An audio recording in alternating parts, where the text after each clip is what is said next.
So my friend अभी एक latest topic trend कर रहा है। आप लोगों ने सुना होगा hashtag what's wrong with India.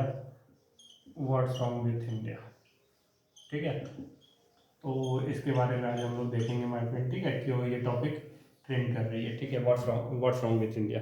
चलो देखो माय फ्रेंड, सबसे पहले देखते हैं रेसिज्म। रेसिज्म क्या होता है माय फ्रेंड? रेसिज्म क्या होता है? देखो, रेसिज्म का मतलब होता है डिस्क्रिमिनेशन।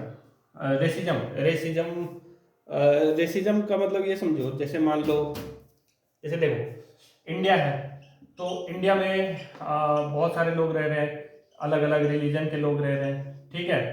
अलग अलग स्किन के लोग रह रहे हैं, वाइट लोग रह रहे हैं, है ना, फेयर, ब्लैक, है ना, बहुत सारे कलर के लोग हैं, जो कोई गोरा है, कोई काला है, कोई फेयर है ना। इस तरह के भी लोग हैं इंडिया में। किन्हीं का लोग लाइक जो आपके अदर एशियन कंट्रीज है, लाइक चाइनीज, जापान, है ना। तो मेनली नॉर्थ ईस्ट की बात करूं तो इनके लोग उन जैसे हैं थोड़े बहुत, ठीक है। अगर मैं बात करूं अलग अलग कास्ट के लोग हैं इंडिया में, कोई जनरल है, कोई ब्राह्मण है, कोई राजपूत है, कोई ठाकुर है, कोई बनिया है, कोई चमार है, कोई पासी है, इस तरह से है ना।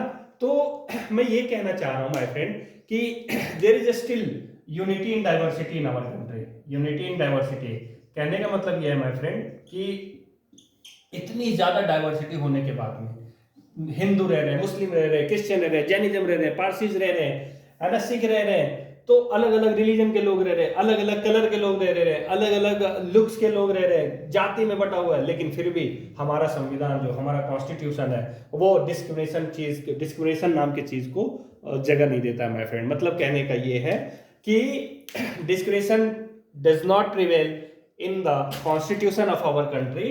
कॉन्स्टिट्यूशन में डिस्क्रिमिनेशन प्रिवेल नहीं करता, और जुडिशरी भी डिस्क्रिमिनेट नहीं करती है अपना जुडिशियल जो फैसला होता है उसे सुनाने में। चलो वो ठीक है।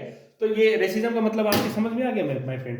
कहने का मतलब ये है कि किसी को भी, कोई भी पर्सन हो, उसे ना तो रिलीजन के बेसिस पे, ना कलर के बेसिस पे, ना कास्ट के बेसिस पे, किसी भी बेसिस पे किसी को भी डिस्क्रिमिनेट नहीं किया जा सकता है माय फ्रेंड।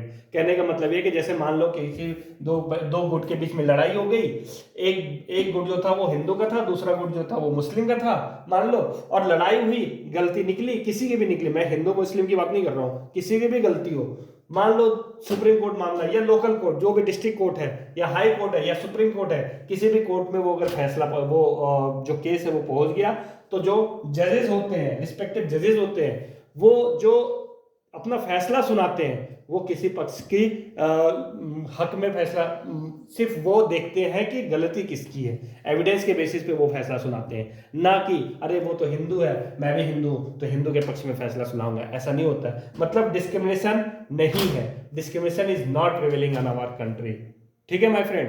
तो रेसिज्म का मतलब समझ में आ गया माय फ्रेंड। रेसिज्म का मतलब ये हो गया कि किसी को भी किसी भी बेसिस पे, रिलीजन, पैसा, कास्ट, किसी भी बेसिस पे किसी को भी डिस्क्रिमिनेट नहीं किया जा सकता है माय फ्रेंड। ये हमारे इंडिया की बात हो गई। अगर मैं देखूं, मैं अगर देखो, लेकिन लेकिन लेकिन जब से ये CAA आया है, सिटीजनशिप अमेंडमेंट एक्ट आया है माय फ्रेंड, तब से आप देख रहे हैं कि बहुत ज्यादा प्रोटेस्ट इंडिया में हो रहा है। प्रोटेस्ट किस लिए हो रहा है माय फ्रेंड? प्रोटेस्ट हो रहा है कि इंडिया में जो मुस्लिम्स हैं, उन मुस्लिम के साथ डिस्क्रिमिनेशन हो रहा है माय फ्रेंड। क्यों डिस्क्रिमिनेशन हो रहा है? देखो, सीए है क्या माय फ्रेंड? सीएए है, सिटीजनशिप अमेंडमेंट एक्ट। ये है कि 31 दिसंबर 2014 से पहले पाकिस्तान, अफगानिस्तान एंड बांग्लादेश, इन तीनों कंट्री से जो भी 31 दिसंबर 2001 से हिंदू, क्रिश्चियन, सिख, जैनिज्म, पारसीज, बौद्धिज्म, इन सब रिलीजन के 31 दिसंबर 2014 से पहले भारत में आ चुके हैं, तो उन्हें इजिली सिटीजनशिप, भारत की नागरिकता उन्हें मिल जाएगी। ये है citizenship amendment act my friend. लेकिन यहाँ के मुस्लिम भाइयों बहनों के बीच में ये अफवाह फैलाई जा रही है कि जो सिटीजनशिप अमेंडमेंट एक्ट आया है, इस एक्ट के तहत जो मुस्लिम भाई बहन हैं उनकी नागरिकता चली जाएगी माय फ्रेंड, जबकि ऐसा कुछ होने वाला नहीं है माय फ्रेंड, ठीक है। तो ये हो गया माय फ्रेंड, ठीक है। तो इसीलिए कहा जा रहा है, तो जो hashtag what's wrong with India, ये जो हैशटैग ट्रेंड हो रहा है, ये ट्रेंड होने का कारण यही है कि जो हमारे मुस्लिम भाई बहन हैं उनको ये कहा जा रहा है कि जैसे इन तीनों कंट्री से जो माइनॉरिटी है उनको तो नागरिकता दिया जा रहा है, लेकिन और भी जो पड़ोसी मुल्क है, लाइक आप उधर देख लो, म्यांमार देख लो, भारत के पड़ोसी मुल्क, वहां पे रोहिंग्या माइनॉरिटी है। आप श्रीलंका देख लो, श्रीलंका में जो तमिल है, जाफरान रीजन, जो नॉर्थ वाला रीजन है, ये श्रीलंका, ये जाफरान वाला जो रीजन है, यहाँ तमिल माइनॉरिटी है। तो इन्हें, ये जो भारत में शरणार्थी बने हुए हैं, म्यांमार से जो बौद्धिज्म रोहिंग्या आकर भारत में शरणार्थी बने हुए हैं आसाम में, तो इन्हें क्यों नहीं नागरिकता दी जा रही है माय फ्रेंड? इसीलिए कहा जा रहा है कि भारत में डिस्क्रिमिनेशन हो रहा है, मुस्लिम के साथ डिस्क्रिमिनेशन हो रहा है, और इसीलिए ये टॉपिक ट्रेंड कर रहा है, वो hashtag what's wrong with India. अब मैं डिस्क्रिमिनेशन जो भारत के साथ हुआ वो मैंने बताया, जो लोग कह रहे हैं, मैं नहीं कह रहा हूँ, जो ट्रेंड हो रहा है, जिस कारण से ट्रेंड हो रहा है वो मैं बता रहा हूँ माय फ्रेंड। अब मैं बताता हूँ कि आखिर में जो डिस्क्रिमिनेशन है वो कैसे प्रिवेल कर रहा है, वर्ल्ड वाइड जो प्रिवेल कर रहा है, मैं वो बता रहा हूँ माय फ्रेंड। देखो, मेनली जो वर्ल्ड है वो मेनली दो पार्ट में डिवाइडेड है, एक है वेस्टर्न, ठीक है, वेस्टर्न पार्ट, और एक है ईस्टर्न पार्ट, ठीक है माय फ्रेंड। ये दोनों जो डिवीजन है ये आइडियोलॉजी पे डिवीजन है माय फ्रेंड। जो वेस्टर्न कंट्रीज है ये बिलीव करती है freedom of speech, freedom of speech, freedom of expression, इन सब चीजों में ये बिलीव करती है माय फ्रेंड। लेकिन अगर आप ईस्टर्न कंट्री लाइक रसिया की बात करें, लाइक चाइना की बात करें, तो यहाँ पे कम्युनिस्ट पार्टी है। कम्युनिस्ट पार्टी होने के कारण क्या है, यहाँ पे कोई डेमोक्रेसी नहीं है माय फ्रेंड। इधर डेमोक्रेसी है, इधर डेमोक्रेसी नहीं है फ्रेंड। डेमोक्रेसी है लेकिन नाम की डेमोक्रेसी है। डेमोक्रेसी मतलब यहाँ पे हर 4 साल 5 साल एक पर्टिकुलर इंटरवल ऑफ टाइम के बाद में यहाँ चुनाव होता है माय फ्रेंड। कोई राष्ट्रपति बनता है, फिर वो राष्ट्रपति अपना कार्यकाल पूरा करने के बाद फिर चुनाव होता है। ये होता है वेस्टर्न कंट्रीज में। ईस्टर्न कंट्रीज में भी चुनाव होता है, रशिया में भी चुनाव होने वाला है माय फ्रेंड, चाइना में भी होता है, लेकिन वहां पे सिंगल पार्टी हमेशा गवर्नमेंट में रहती है माय फ्रेंड, ठीक है। वहां पे चुनाव होने वाला रशिया में मोस्ट प्रोबेबली व्लादिमीर पुतिन ही राष्ट्रपति बनेंगे, क्योंकि वो अपोजिशन को रहने नहीं देते हैं। शी जिनपिंग जब तक वो जिंदा रहेंगे तब तक वो चाइना के प्रेसिडेंट रहेंगे माय फ्रेंड। जब वो 2014-15 में राष्ट्रपति बने थे तब उन्होंने अपना फर्स्ट टर्म पूरा करने के बाद ये संविधान में बदलाव करके वो, ठीक है माय फ्रेंड। तो ये हो गया। अब देखो वेस्टर्न कंट्री में रेसिज्म कैसे प्रिवेल करता है वो मैं बता रहा हूँ माय फ्रेंड। देखो यूएस, मैं यूएसए की बात कर रहा हूँ, वर्ल्ड का मोस्ट सबसे ज्यादा ताकतवर देश यूएसए जो अपना डिफेंस का इक्विपमेंट है वो बेचकर बहुत ही billion and billion of dollars कमाता है माय फ्रेंड, ठीक है। मैं यूएसए की बात करूं, अगर यूएस की बात करूं तो आप ध्यान से देखो माय फ्रेंड, आपने कोरोना काल में 2020 में जब कोरोना आया था पूरी दुनिया तबाह थी माय फ्रेंड, यूएस सबसे ज्यादा तबाह था माय फ्रेंड कोरोना से। तो जब 2020 में कोरोना आया था उस समय एक ब्लैक मैन था, ठीक है। अमेरिका में ब्लैक एंड व्हाइट मैन होता है, ब्लैक एंड व्हाइट पीपल होता है माय फ्रेंड। जो ब्लैक पीपल होते हैं वो अफ्रीकन और अमेरिकन कहा जाता है उनको माय फ्रेंड।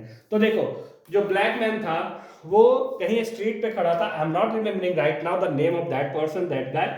वो कहीं स्ट्रीट में खड़ा था, एक पुलिस मैन आया, उसके कंधे के ऊपर कुछ उसने बोला, उसके कंधे पर उसने अपना ये घुटना रखा और वो सफोकेट हो रहा था। he was requesting the officer to leave him, छोड़ने को रिक्वेस्ट कर रहा था, लेकिन officer was not allowing him to go, और उस सफोकेशन में उस व्यक्ति की मृत्यु हो गई माय फ्रेंड। ये बहुत ज्यादा प्रोटेस्ट हुआ इसको लेकर के माय फ्रेंड। तो आप देख सकते हैं अमेरिका में ब्लैक एंड व्हाइट रेसिज्म बहुत ही ज्यादा माय फ्रेंड। उस ऑफिसर के ऊपर बहुत ज्यादा लीगल कार्रवाई नहीं हुई माय फ्रेंड। अगर ये कांड अगर इंडिया में होता, किसी पुलिस ऑफिसर के द्वारा सिर्फ रेसिज्म के बेसिस पे अगर उसकी हत्या हुई होती माय फ्रेंड, तो उस पुलिस ऑफिसर की जुडिशियरी के द्वारा क्या किया जाता माय फ्रेंड, आप समझ सकते हैं कि इंडिया का जुडिशियरी कितना ज्यादा पावरफुल और कितना ज्यादा स्ट्रांग है, कितना ज्यादा फ्री एंड कितना ज्यादा फेयर है my friend. Judiciary, I believe in Indian judiciary कभी डिस्क्रिमिनेट नहीं करती है माय फ्रेंड, ठीक है। ये मैंने बता दिया।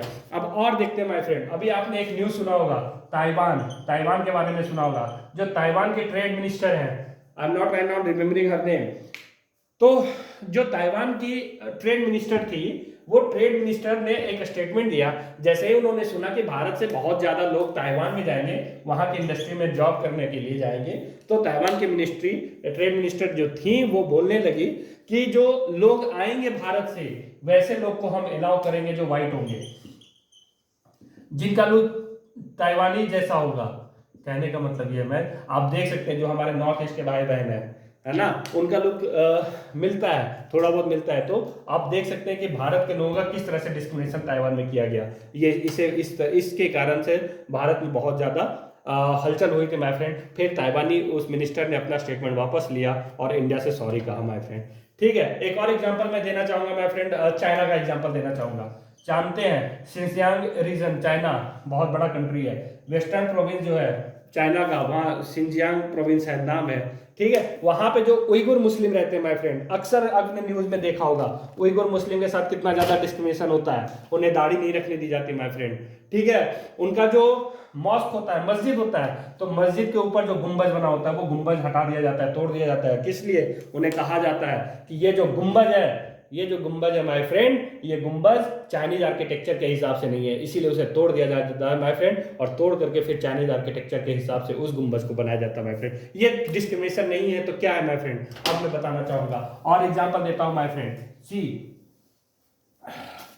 पाकिस्तान, मैं पाकिस्तान का एग्जांपल लेता हूं। पाकिस्तान का न्यूज हमेशा न्यूज में आता रहता है माय फ्रेंड, पाकिस्तान के बारे में हमेशा न्यूज आता रहता है कि आज हिंदू का वो मंदिर टूटा, आज उस हिंदू मुस्लिम भाई के साथ में वहां, आज उस हिंदू भाई के साथ में वहां के जो मुस्लिम कम्युनिटी थी उन्होंने ये किया। तो ये डिस्क्रिमिनेशन नहीं है पाकिस्तान में तो क्या है माय फ्रेंड। सो ये टॉपिक जो ट्रेंड कर रहा है hashtag what's wrong with India, आप इसको कितना सही या कितना गलत समझते हैं कमेंट में जरूर बताइएगा माय फ्रेंड। बाकी अगर वीडियो अच्छी लगे तो लाइक कीजिएगा, शेयर कीजिएगा, कमेंट कीजिएगा और मेरे चैनल को सब्सक्राइब कीजिए। Thank you very much my friend.